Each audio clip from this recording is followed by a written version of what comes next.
বাহ তারেক রহমান স্যার, বাহ খুব সুন্দর প্ল্যান আপনার। আর আপনার প্ল্যানে আপনি সাকসেস, আপনার প্ল্যানে আপনি সাকসেস তারেক রহমান সাহেব, আপনার প্ল্যানে আপনি সাকসেস। মাঝখান থেকে কি করলেন?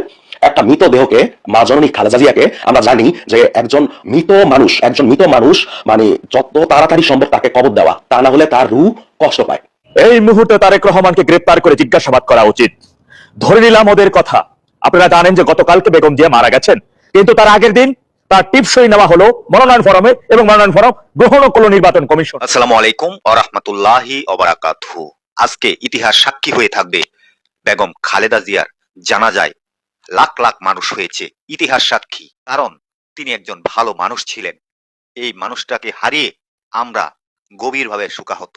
প্রিয় দর্শক, বেগম খালেদা জিয়ার মৃত্যু নিয়ে এ কেমন নাটকীয়তা, এক একজন এক এক রকম কথা বলতেছে বেগম খালেদা জিয়া অনেক আগেই মারা গিয়েছে, আবার কেউ বলতেছে এগুলা সব ভুয়া কথা। প্রিয় দর্শক, আমি আপনাদের মাঝে কয়েকটা ভিডিও দেখাবো।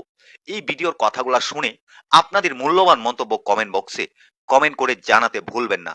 তারা যে কথাগুলা বলেছে তারেক রহমানকে নিয়ে, তারেক রহমান নাকি তার মায়ের লাশ নিয়ে রাজনীতি করেছে, এমনটাই তাদের দাবি। কেন এমন কথা বললেন তারা? তাদের কাছে কি প্রমাণ আছে?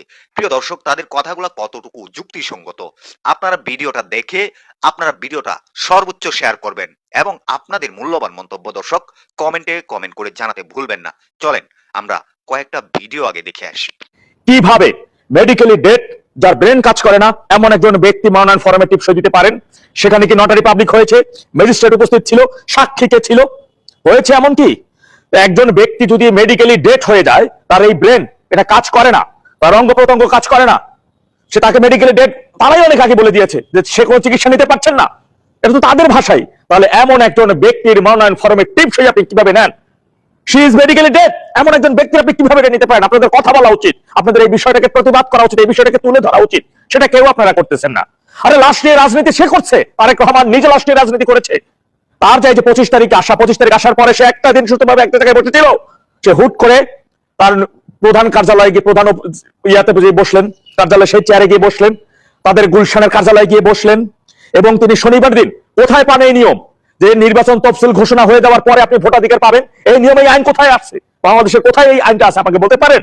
কারণ সে বিদেশি নাগরিক ছিল, তার মাকে মেডিকেলে সে মারা গেছেন, এই তথ্যটা যদি দানাদানি হয়ে যায় তাহলে সেই দেশের নাগরিকও হইতে পারবে না, কারণ তার গার্জিয়ান কে কিসের ভিত্তিতে বাংলাদেশের নাগরিক হবে? কি আছে তার? সুতরাং সেই লাশকে কাজে সে নাগরিকত্ব নিয়েছে, তাও আবার শনিবার দিন, সরকারি ছুটির দিনে তার নাগরিকত্ব নিয়েছেন।